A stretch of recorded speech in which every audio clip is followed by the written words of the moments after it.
할렐루야. 할렐루야. 하나님을 찬양합니다. 변화오는 은혜를 오늘도 베풀어 주신 하나님을 찬양합니다.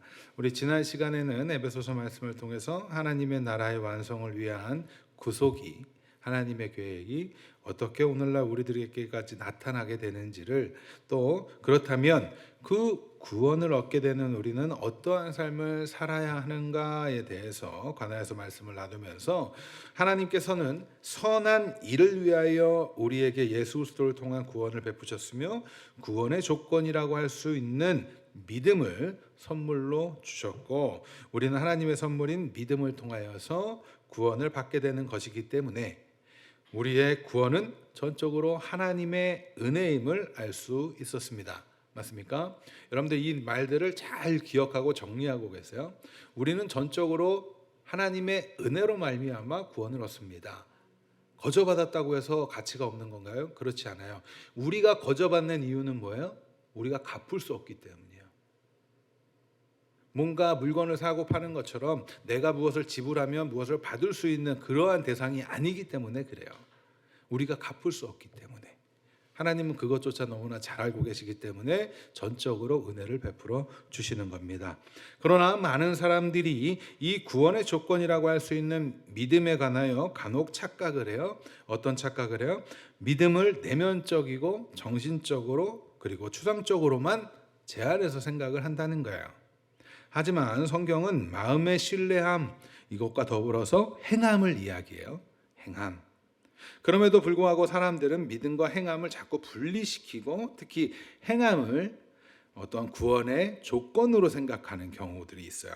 그리고 자신의 종교적인 행위의 열심, 그것들을 통해서 스스로 의로움을 드러내고자 하는 것들을 내오면서 자꾸 구원의 조건이라고 생각하는 거죠. 그리고 복을 받을 조건, 자격이 있다라고 생각을 해요.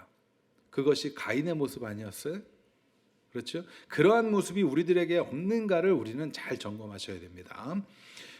우리가 이렇게 분명히 알아야 할 사실들은 그리스도인의 행함이 무엇인지를 정확하게 알 필요가 있어요. 과거 허물과 죄로 죽었던 상태, 세상의 풍속을 쫓으며 살던 진노받아 마땅한 상태에서 내어놓게 되는 자신의 열심이 아니라 예수님께서 내 안에, 내가 예수님 안에 거하는 그리스도와의 하나됨, 그것을 연합이라고 그랬죠. 그리스도와의 연합된 상태에서 나타나게 되는 하나님의 말씀에 대한 순종이에요. 그러니까 믿음은 순종이죠. 은혜 언약 아래서 우리 배웠잖아요. 우리는 하나님은 우리에게 뭘 요구하세요? 순종을 요구하세요. 다른 표현으로 하면 믿음이란 말이에요. 따라서 우리의 행함은 구원의 조건으로 스스로 내어놓는 어떠한 열심, 자신이 스스로 생각해낸 세상이 정의하는 어떠한 올바름, 이러한 의를 드러내는 것이 아니라 하나님의 백성으로의 신분을 가지고 하나님의 다스림 가운데 순종하는 삶을 살게 되어짐으로써 나타나는 행함이에요. 그리스도인이기 때문에 나타나는 행함. 이거를 잘 기억하셔야 돼요. 그리스도인이기 때문에 나타나는 것. 신분이 변화했으면 변화된 신분으로 살기 때문에 그 모습이 비춰지죠. 자, 쉬운 예로 우리 유치원을 다니던 친구들이 이제 나이를 먹으면서 초등학교에 들어가고 초등학교를 넘어서 이제 중고등학교, 대학교를 가요. 그리고 졸업을 했어요. 그런데 마치 여전히도 유치원 다니는 애처럼 행동을 하면 어떻게 해요? 문제가 있는 거죠. 네, 그런 거예요. 그리스도인으로 신분이 변화됐기 때문에 그리스도인으로서의 삶을 우리가 행하는 것 자체가 우리 신앙인으로서의 행함이란 말이에요. 다시 말씀드리지만 우리가 구원을 받게 되는 것은 허물과 죄로 죽었던 상태, 공중의 권세 잡은 자를 따라 살면서 하나님을 알지 못하는 이들의 이 세상 풍속을 쫓아 살아왔던 그랬던 우리에게 하나님께서 은혜를 베풀어 주셔서 예수 그리스도를 주로 고백하는 믿음을 선물로 받아 구원을 얻게 되는 겁니다. 여기에 나의 자격이 있어요? 내가 행한 어떠함이 더해져요? 구원에 있어서 우리가 행하는 건 없어요. 우리가 행할 수 없기 때문에. 다시 말씀드립니다. 하나님께서 은혜를 거저 베풀어 주시는 이유는 우리가 갚을 수 있는 실력도 자격도 없기 때문이에요. 그러한 상태도 아니기 때문에 그래요. 그러니까 너무나 큰 거예요. 너무나 큰 거. 우리의 그 어떤 열심도 스스로가 무언가 대단한 업적을 쌓아놓고 내어놓아서 구원을 받게 되는 것이 아니라 예수님께서 하나님의 말씀에 죽기까지 순종하시고 또 죽으신 예수님을 하나님께서 부활시키시죠. 다시 살게 하심으로써 그 안에 우리가 포함되어져서 구원을 받게 되는 거예요. 여기에는 우리의 그 어떤 수고도 노력도 더해지지 않아요. 더해질 수도 없어요. 따라서 우리의 행함은 구원의 조건이 아니야. 변화된 신분으로서 나타나는 행함을 이야기하는 거예요. 그리스도인의 행함은. 허물과 죄로 죽었던 상태에 있는 우리가 할 수 있는 것이 과연 무엇일까요? 그죠? 죽었던 상태에 있는 자들이 행할 수 있는 것이 무엇이 있어요? 아무것도 없습니다. 아무것도. 허물과 죄 안에 거하는 이들이 행하는 것은 모두가 다 허물과 죄. 쉽게 말하면 오물덩어리에 빠져서 거기서 뭔가를 착한 일을 해도 오물 묻히고 하는 행동들이에요. 그렇죠? 그러니까 여러분들이 그 사실을 먼저 알아야 돼요. 특별히 우리 청소년들은 이제 앞으로 세상을 나아가야 되고 세상에서 더욱더 많은 활동을 하게 될 거예요. 그러할 때 이러한 올바로 된 신앙관을 가지고 나아가지 못하면 쉽게 타협해요. 세상과 쉽게 타협해요. 왜? 많은 사람들이 그렇게 가니까. 그게 맞는 줄 알고. 그렇기 때문에 제가 특별히 우리 청소년들에게 관심이 더욱더 많지만 특별히 더 강하게 이야기하는 거예요. 우리 청소년들은 어렸을 때부터 올바로 된 하나님 나라의 가치관을, 성경적 가치관, 하나님 나라의 백성으로서의 그 가치관을 배우고 익히고 있어야 돼요. 그것에 가장 도움을 줄 수 있는 분들이 누구예요? 부모예요. 그런데 부모가 그것을 알지 못하고 그냥 나도 그렇게 살아가면 자식들에게 무엇을, 신앙을 물려줄 수 있어요? 다른 건 못 물려줘도 우리가 신앙은 물려줘야 되지 않겠어요? 그렇다라고 한다면 우리가 올바로 알아야겠죠. 자, 허물과 죄를 생산해낼 뿐인 우리. 그런데 하나님께서는 사랑이시기 때문에 지난 시간에 국률에 대해서 제가 설명했습니다. 국률이 뭐예요? 무엇을 떠올리라고 했어요? 국률은 사랑이신 하나님의 언약. 사랑이신 하나님이 약속을 하셨고 사랑이신 하나님이 그 약속을 지키시는 것은 그것을 국률이라고 한다 그랬잖아요. 그러니까 하나님의 사랑으로부터 나오는 것이 국률이에요. 약속을 지키시기 위해서 또다시 사랑으로 베푸시는 것. 그렇게 국률을 베푸셔서 우리를 구원하셨습니다. 우리는 이 사실이 믿어지고 깨달아진다면 찬양하고 예배할 수밖에 없는 거예요. 찬양하고 예배할 수 있는 이유. 그렇게 죽어있던 이들에게 믿음을 불어넣으셨다. 믿음을 주셨다는 건 우리를 살리시는 거예요. 우리를 뛰게 하는 거예요. 깨닫게 하시고 알게 하시는 거예요. 믿게 하시는 거예요. 물론 이 자리에 계신 분들은 어쩌면 아직까지 이러한 사실들이 믿어지지 않는 분들도 계실지도 모릅니다. 그럼에도 잘 들으셔야 돼요. 자꾸 들으셔야 돼요. 왜 그래요? 믿음은 들음을 통해서 나기 때문에. 로마서 10장 13절부터 17절 우리 같이 읽겠습니다. 같이 읽습니다. 시작. 누구든지 주의 이름을 부르는 자는 구원을 얻으리라. 그런즉 그들이 믿지 아니하는 이를 어찌 부르리요? 듣지도 못하는 이를 어찌 믿으리요? 전파자가 없이 어찌 들으리요? 보내심을 받지 않았으면 어찌 전파하리요? 기록된 바 아름답도다 좋은 소식을 전하는 자들의 발이요 함과 같은 일이. 그러나 그들이 다 복음을 순종하지 아니하였도다. 이사야가 이르되 주여 우리가 전한 것을 누가 믿었나이까 하였으니 그러므로 믿음은 뭐예요? 들음에서 나며 들음은 그리스도의 말씀으로 말미암았느니라.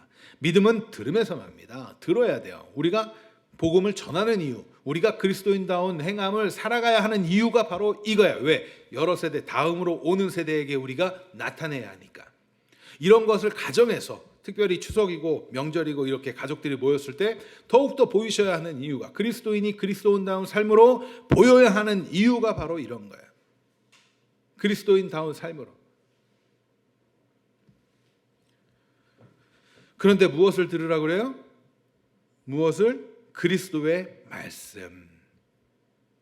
그렇기 때문에 제가 그렇게 강조하는 거예요. 성경을 읽고 말씀을 묵상하고 또 설교를 듣고 말씀을 나누고 또 가정에서 식사 교제하면서도 하나님의 말씀에 대해서 함께 이야기하고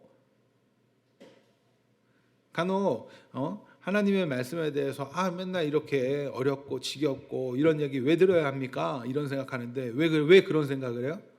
하나님의 말씀이 즐겁고 기쁘지 않은 이유가 뭐예요? 우리가 죄를 깨닫게 하는 것도 마음에 쓰리기도 하지만 상처를 낫기 위해서 하다 보면 쓰리죠. 약은 써요. 그러나 그 안에서 회복을 느끼면서 기쁨으로 평안으로 나아가게 돼요. 결과적으로. 물론 그것이 단시간에 될 수도 있고 오랜 시간에 걸쳐가면서 우리의 삶의 패턴이 바뀔 수도 있어요. 세상 것들은 재밌는데, TV는 재밌고 유튜브는 재밌는데 솔직히 그렇잖아요. 고개를 격하게 흔들어 주시는 우리 전사님 계신데 그렇잖아요. 그런데 달고 오묘한 그 하나님의 진리가 내 마음으로 믿어지면 하나님의 말씀처럼 기쁘고 감사한 게 없어요. 왜? 그것이 깨달아지니까 자유해지거든요. 진정으로. 여러분들도 이 자리에 계신 분들도 또 영상을 통해서 예배하시는 분들도 그러한 참된 기쁨과 평안을 누리실 수 있기를 간절히 정말 소망합니다. 그렇게 되길 바라요.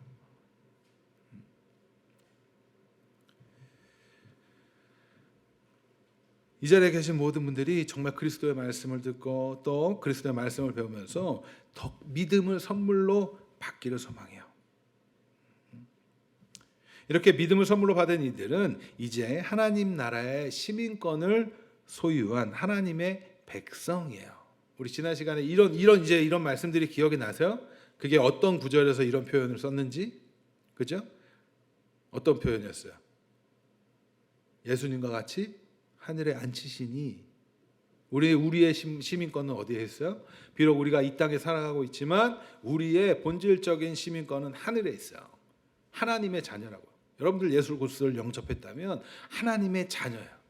하나님의 자녀는 하나님의 자녀다운 삶을 살아야 돼요. 요즘에 우리나라가 굉장히 세계적으로 좀 인정을 받으면서 우리나라 여권이 굉장히 파워가 있어졌죠.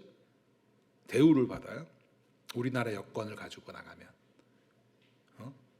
그런데 하늘나라의 시민권은 비교도 할 수 없단 말이에요.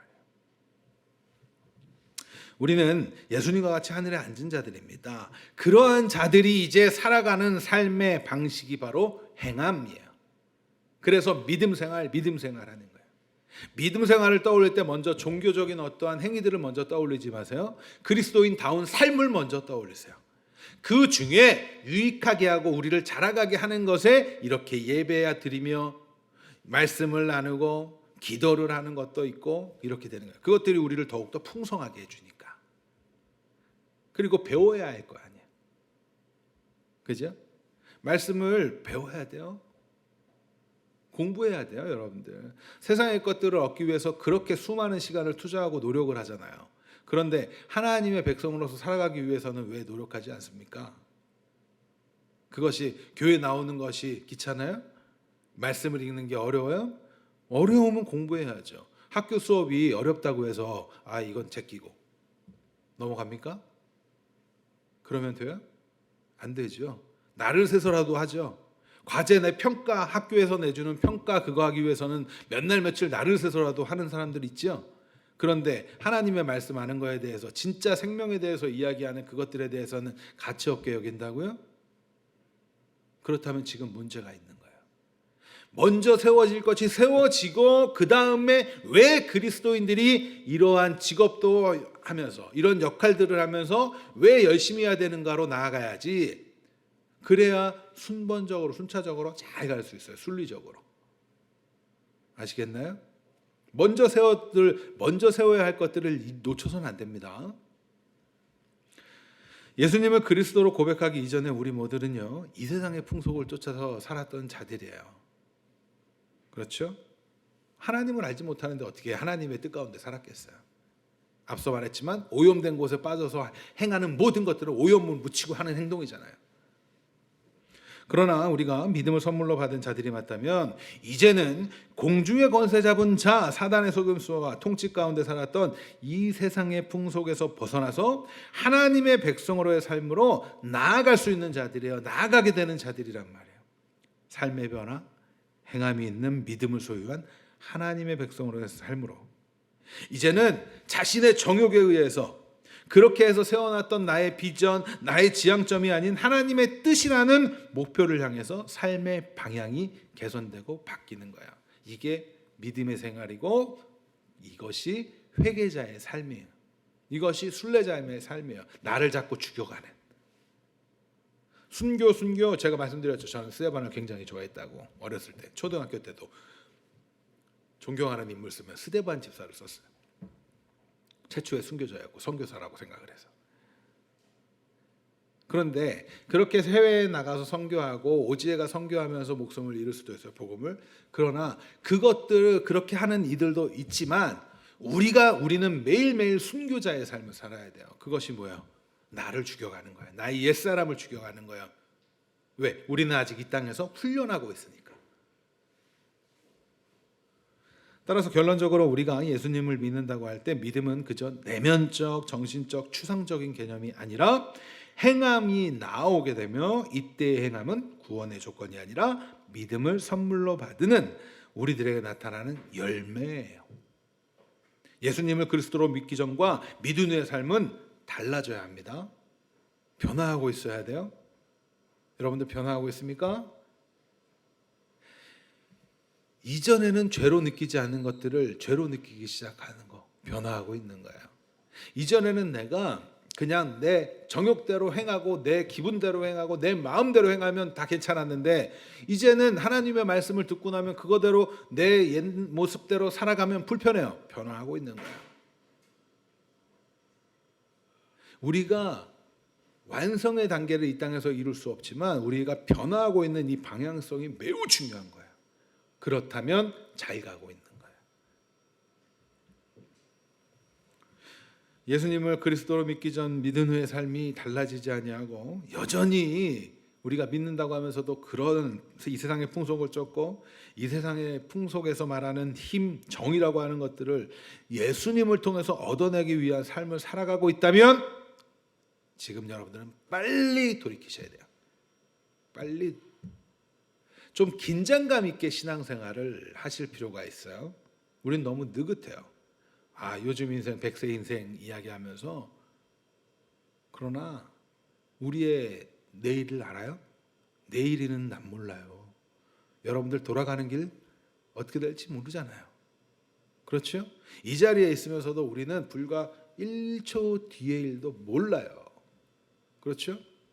그런데 가장 긴급하고 중요한 일을 먼저 해결해 놓지 않으면 여러분들이 염려하고 걱정하는 것들이 무슨 의미가 있습니까? 좀 긴장감 있게 신앙생활을 하셔야 돼요. 우리가 예수님을 그리스도로 우리의 구원자로 고백하는 자들이 되었다는 사실을 깨달았다면 이제 우리의 삶의 목적과 방향을 바꿔야 합니다. 그리고 이를 통해서 국률하신 하나님의 사랑, 이 은혜의 지극히 풍성함을 다음 세대에 전하는 삶을 살아가기 위해서 우리가 지난 시간에 에베소서에서 말하는 예수님 안에의 선한 일을 위하여 지으심은 받은 자라는 사실에 대해서 배운 거예요. 그러한 삶 우리 살아봅시다. 우리 교회가 모이는 건 그 일을 위해서 서로 돕고 그 일을 위해서 서로 격려하고 때로는 끌어주고 밀어주고 도우려고 교회에 모이는 거예요. 그래서 신앙생활을 혼자 하는 게 아닙니다. 서로 돕기 위해서. 그렇죠? 목사는 목사로서, 전도사 강도사님은 강도사님의 역할로, 집사님들은 집사님의 역할로, 우리 청년들은 청년들의 각자의 역할로, 사모는 사모의 역할로 각자의 일들을 가지고 각자 주신 달란트들을 가지고 서로가 도우면서 그 일을 하는 거예요.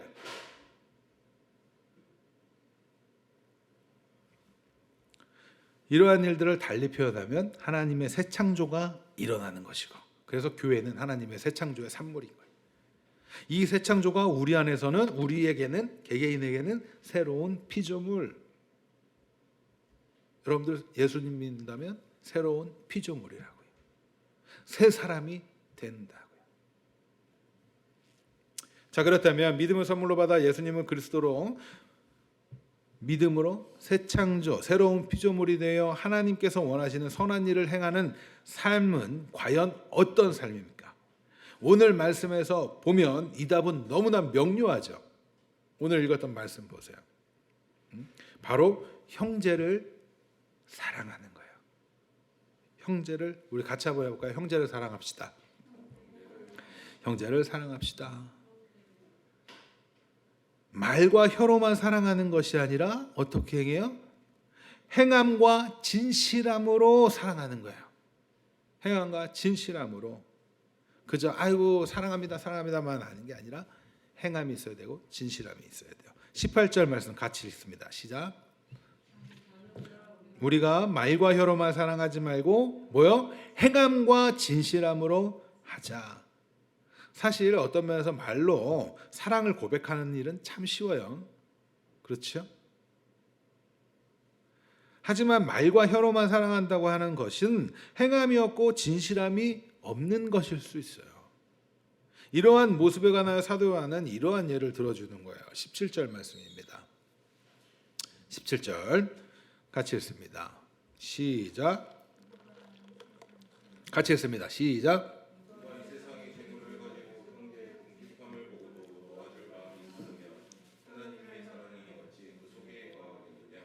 아멘. 우리는 서로 사랑해야 되죠. 그러나 말로만 해서는 안 해요. 이 17절 말씀이 단순히 재물을 가지고 여러분들 도와줘라 이 얘기를 강조하는 게 아니에요. 여러 예들 중에 가장 이 예를 들어서 설명해 주고 있는 거예요. 물질로 도와줘라 대표적인 예를 들어서 행함을 강조하고 있는 거죠. 우리는 하나님께서 주신 달란트를 통해서 정말 각자 나름대로 형제를 도우면서 섬기면서, 섬긴다는 건 그를 높여주는 거잖아요. 그가 잘 자랄 수 있게 서포팅 해주는 것도 섬기는 거예요. 사랑해야 돼요. 왜 그렇습니까? 우리는 예수님을 그리스도로 믿음으로 하나님의 다스림 가운데 있는 자들이니까요. 여러분들 하나님을 믿는 자들입니까? 그렇다면 사랑하십시오. 하나님께서 원하시는 선한 일을 통해 하나님의 다스림, 사랑을 전하는 자들이 바로 우리이기 때문에 그래요. 우리를 통해서 하나님의 나라는 확장되어져 갑니다. 그런데 그것을 어떻게 해요? 공격적인 선교 전략을 통해서? 아니요, 사랑을 통해서. 맞아주고 져주면서. 우리가 사랑하는 것이 얼마나 중요한지에 관하여서 14절 15절에서는 이렇게 표현합니다. 같이 읽습니다. 큰 소리로 같이 읽습니다. 시작. 14절 15절 시작. 우리는 형제를 사랑함으로 사망에서 옮겨 생명으로 들어간 주를 알거니와 사랑하지 않는 자는 사망에 머물러 있느니라. 그 형제를 미워하는 자마다 살인하는 자니 살인하는 자마다 영생이 그 속에 거하지 아니하는 것을 너희가 아는 바라. 사랑하지 않는 자는 사망에 머물러 있다. 무슨 말이에요? 사망에 머물러 있다는 것은 쉬운 말로 믿지 않는 자들이라고 말하는 것 아니에요? 너 내 백성 아니다 라고 말하는 것 아니에요? 예수님과 무관하다는 거예요. 여전히 세상 풍속을 쫓는 자들이며 하나님의 진노를 받아 마땅한 자들이라고 이야기하는 것 아니겠어요? 어디 그뿐입니까? 형제를 미워하는 자는 살인하는 자라고 말해요. 형제를 미워하는 것, 살인하는 거래요. 사람들은 간혹 사랑하지 않는 것과 미워하는 것을 좀 구분하죠. 그렇지 않아요? 사랑하지 않는 것은 그냥 0이라고 하면 미워하는 것은 마이너스로 보고 사랑한다 그러면 플러스로 보는 경향이 느낌이 있잖아요. 그죠? 하지만 사도 요한은 사랑하지 않음은 미워함과 미워함은 살인하는 것을 동일선상에서 두고 이야기해요. 그러니까 사랑하지 않는다 그거 자체가 미워하는 것이고 미워하는 것은 살인하는 행위라는 거예요. 사랑하지 않은 것은 살인하는 행위입니다. 우리가 지금까지 배워왔던 창세기의 내용을 다시 한번 떠올려 볼게요. 이렇게 성경을 알고 있으면 이게 참 쉬운 거예요. 왜 이런 얘기들을 성경 안에서 다 예로 우리가 다 떠올려 볼 수 있잖아요. 형제를 사랑하지 않고 미워했던 인물이 있습니다. 누구예요? 가인. 그래서 살인을 저질렀죠. 맞아요? 형제를 사랑했다면, 그가 하나님의 통치 가운데 있으면서 형제를 사랑했다면 아벨을 죽였을까요? 하나님이 나를 인정하지 않는다고 해서 아벨을 죽이러 나아갔을까요? 들러 가자 했을까요? 그러지 않아요.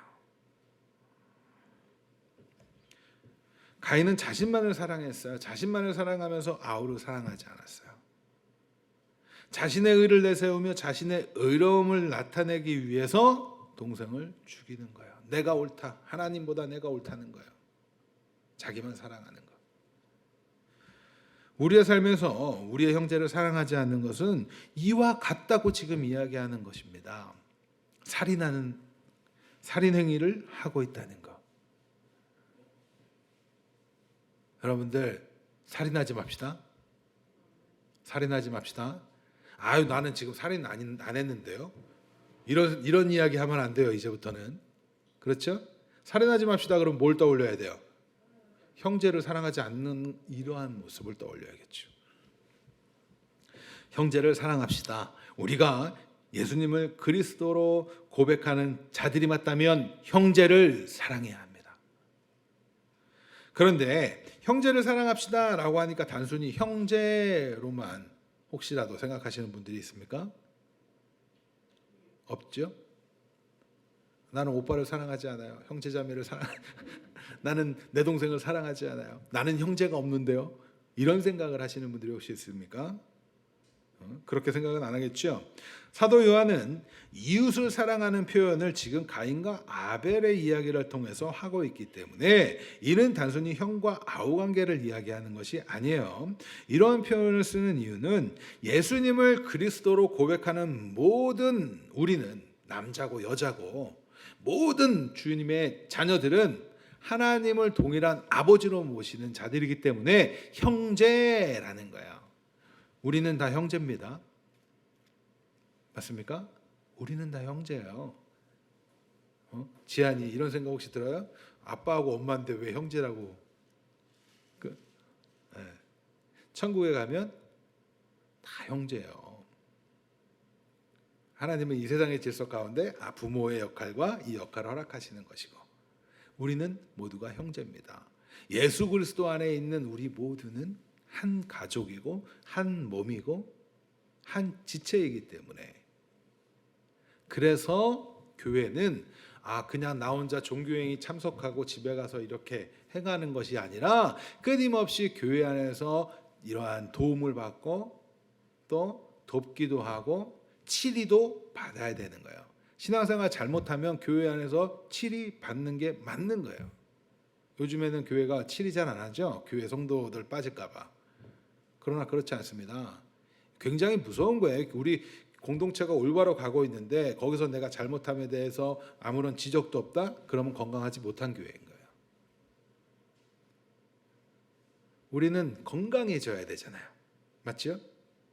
우리는 주 안에서 건강한 교회로 자라가야 되잖아요. 우리 강도사님도 기도하셨는데 말씀 가운데 말씀이 앞서고 우리가 이끌려가는 그러한 말씀 안에 바로 서는 교회. 우리는요 하나님을 동일하게 사랑하는 나의 아버지라고 우리 찬양한 것처럼 아버지라고 부르는 자들이에요. 그래서 그 안에서 뭐예요? 새로 태어난 자들이에요. 그러니까 자꾸 가족의 개념을 키워보시기 바래요. 교회 공동체 안에. 요한일서 3장 1절 같이 한번 읽겠습니다. 요한일서 3장 1절 시작. 하나님의 자녀라 일컬음을 받게 하셨는가? 우리가 그러하도다. 그러므로 세상이 우리를 알지 못함은 그를 알지 못함이라. 그렇죠? 우리는 하나님의 사랑을 통해 하나님의 자녀라 일컬음을 받은 한 형제인 거예요. 따라서 우리는 서로 모두가 한 부모 아래에서 형제라는 인식을 가지고 사랑해야 합니다. 이러한 마음을 가지고 교회 공동체 안에서도 우리 서로 인사합시다. 그러면 사랑합니다. 이런 인사하는 거예요. 그냥 형식적으로 텔레마케이터나 아니면 상담사분들이 사랑합니다 고객님 하는 그러한 사랑합니다 말고 아시겠나요? 오래 참으면서 사랑하고 사랑은 언제나 오래 참고 그죠? 그렇게 베풀면서 사랑하고 나누면서 사랑하고 숙제를 하나 드리겠습니다. 고린도전서 13장 한 주 동안 읽고 오세요. 사랑이 뭔지 어렵지 않죠? 주 안에 사랑하는 성도 여러분, 예수님을 그리스도로 고백하십니까? 그렇다면 우리는 서로 사랑함으로 행함 있는 믿음을 드러내야 합니다. 말로만 사랑을 이야기하는 자들이 아니라 행함으로. 이러한 사랑을 하는 것은 곧 우리가 예수 그리스도라는 진리 가운데 있음을 나타내요. 행동하시고 진실함으로 사랑해야 돼요. 이러한 사랑을 나누는 삶으로 나아갈 때 우리는 우리의 믿음이 더욱더 견고하게 자라져감을 느끼게 되는 겁니다. 19절 말씀 같이 읽겠습니다. 19절 같이 읽습니다. 시작. 이로써 우리가 진실에 속한 줄을 알고 또 우리 마음을 주 앞에서 굳세게 하리니. 우리는 우리의 믿음의 자라감, 믿음의 담대함을 얻는 방법, 다시 말해서 불안한 삶이 아니라 하나님의 복을 누리는 확신 있는 삶으로 나아가는 방법은 말로만 혀로만 사랑하는 것이 아니라 행함과 진실함으로 사랑하는 거예요. 자, 과거 우리가 죄 가운데 있을 때, 허물과 죄 가운데 죽었을 때, 그때는 어떤 사랑을 해요? 자기만 사랑하는 사랑을 해요. 나를 좀 더 확장시킨 우리라는 공동체 안에서 사랑을 해요. 그러다 보니까 나한테 내가 가장 우선이 돼서 사랑을 하면 결국에는 나를 위한 사랑을 해요. 부모가 자식을 사랑하는 것도 그래요. 그것에서 이제는 우리는 변화됐어요. 그러한 것들을 확장시키고 그리스도 안에서 그리스도의 사랑으로 사랑을 나누는 거예요. 이제 예수 그리스도를 믿게 되었다는 건 새로운 피조물로 거듭났다는 것이고, 피조물 새로운 의지를 가지고 이제 할 수 있는 거예요. 그래서 사랑은 의지적으로 하는 거예요. 의지를 가지고 여러분들 사랑하세요. 미운 사람 미워 보이는 모습 있겠죠. 용서가 안 되는 거, 우리 아까 전에 오다가 우리 이준이랑 용서에 대한 얘기를 잠깐 했는데, 용서, 의지를 가지고 용서하려고 하는 거예요. 왜? 우리는 새로운 피조물이기 때문에. 내가 감정적으로 용서가 안 돼, 이것이 문제가 아니라 이제는 그 감정을 다스려서 말씀에 순종하며 용서하려고 애써야 되는 거예요. 우리 살면서 억울한 일 당하지요. 피해보는 일 당하지요. 그렇죠? 그래서 용서가 안 되는 사람들 있을 거예요. 저도 있어요. 아직까지도. 목사인 저도 물론 있습니다. 용서가 안 되는 사건들도 있어요. 그런데 애쓰셔야 돼요. 그리스도 앞에 어떻게, 나는 하나님 앞에 어떤 자였지를 생각하면서 용서하시기 바랍니다. 우리가 하나님을 인정하지 않는 것보다 더 큰 죄가 있어요? 그런데 하나님 우리를 용서하셨잖아요. 우리가 그렇게 새 사람이 되었으면 이제 우리도 용서하려고 애써야 돼요. 때때로 남편이 용서가 안 되는 행동을 할 때도 있을 거고, 때때로 아내가, 때때로 자녀가, 또는 부모가, 할머니가 용서가 안 되는 행동을 했을 때도 있을 거예요. 그러나 우리가 그리스도의 사랑을 내가 용서함 받은 자기 때문에 이제는 그것이 내가 가장 원하는 가치의 문제가 아니라는 것을 깨달아 알고 이제는 내가 용서해 보는 거예요. 그게 사랑하는 거예요. 용서해 받는 말은, 용서의 그 동일한 말은 반대말이 아니라 동일어는 사랑인 거예요. 사랑하시기 바랍니다. 추석 명절에 가족들이 그렇게 많이 싸운다고 하는데, 네? 뭐 기사에도 날 정도니까. 그러면서 얼마 전 기사를 보니까 이런 기사도 있더라고요. 3년 만에, 코로나로 인하여 3년 만에 만나는데 결혼에 대해서 묻지 말아주세요. 뭐 이런 거, 직장은 어디 다니냐, 뭐 이런 거 묻지 말아주세요. 요즘 젊은 친구들이 그런 거 부담스러워서 가기 싫다는 거야. 관심의 표현을 부담으로 느끼는 거. 여러분들, 그러한 뭐 여러 가지 문제, 또 정치적인 이야기를 많이 나누면서 다툼이 있기도 하죠. 어떤 성향에 따라서. 그러나 그것이 여러분들 인생에 그렇게 중요한 일들입니까? 그죠? 용서하세요. 또 가족끼리 어떠한 금전적인 관계에 있어서 문제 있는 집도 굉장히 많죠. 용서해 보는 거 훈련하시자고요. 우리 같이 한번 해보시자고요. 우리 같이 그렇게 해보는 거예요. 용서 안 되는 거 해보면서 어떻게 우리 이렇게 나만 사랑하던 우리의 모습에서 그리스도의 사랑으로 용서함이 나오지? 사랑이 나오지 이걸 보면서 우리가 더욱더 조금씩 자라가는 거예요.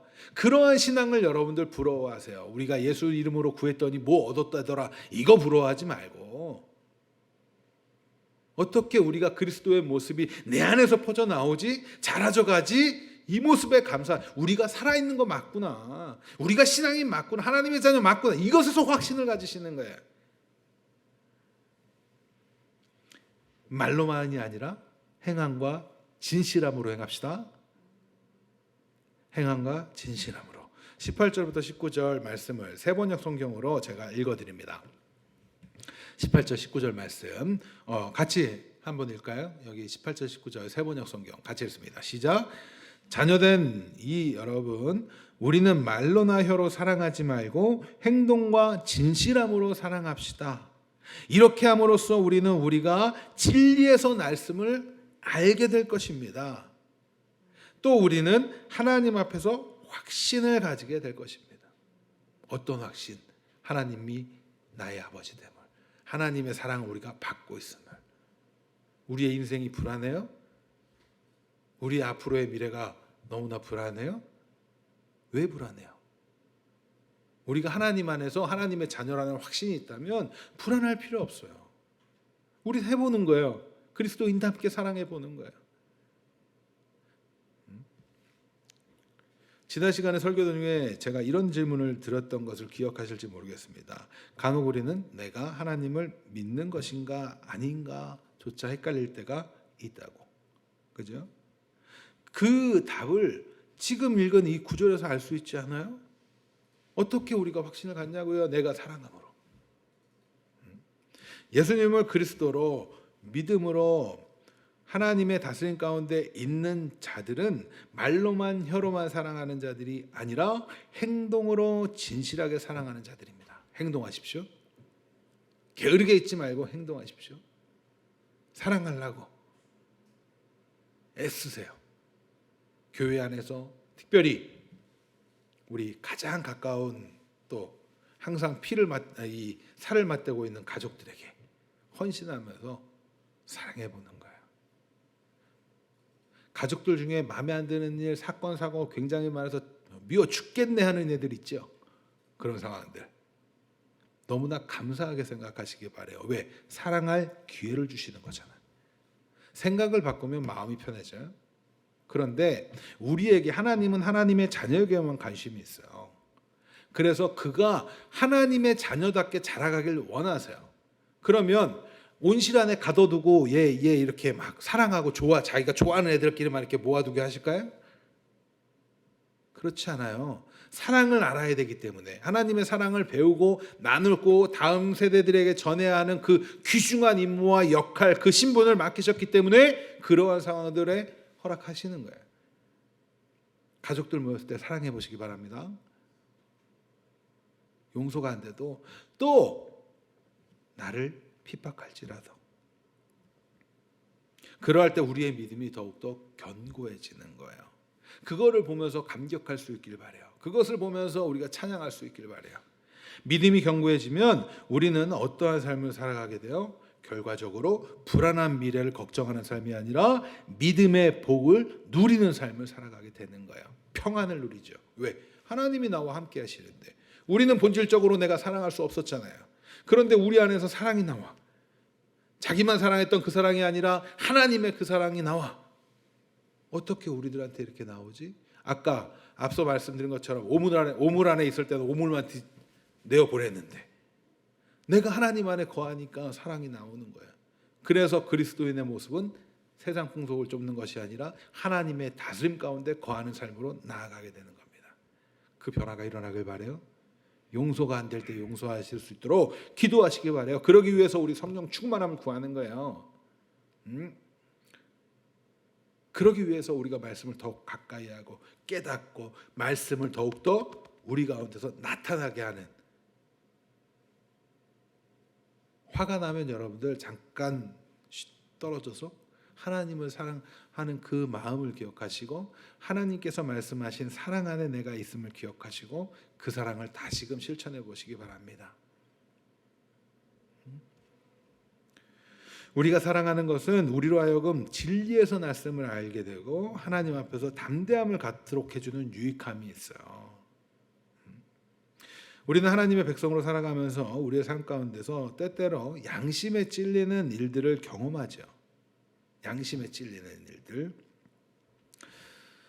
이 양심에 찔리는 일들, 마음의 가책을 느끼는 상황들을 우리가 경험하게 되었을 때 때때로 불편해요. 그렇죠? 그렇기 때문에 예수님을 그리스도로 고백하면서도 우리의 삶 속에서 이 정욕대로 살아가는 모습들을 볼 때도 불편하고 마음의 가책을 느끼고 깨닫게 되지요. 이는 예수님을 믿지 않는 사람들이 단순히 도덕적 윤리적으로 그 회의하면서 나오는 양심의 가책을 뛰어넘어요. 그리스도인들의 마음의 가책은 왜 그래요? 이제 우리는 새로운 형상이기 때문에 하나님의 말씀대로 살지 못함에 대한 그 가책을 받기도 해요. 그런데 이 가책보다 더 큰 우리에게 그 가책으로 인해서 나를 침체에 빠지게 되고 뭐 이런 경험들을 여러분들 하실 때가 있죠.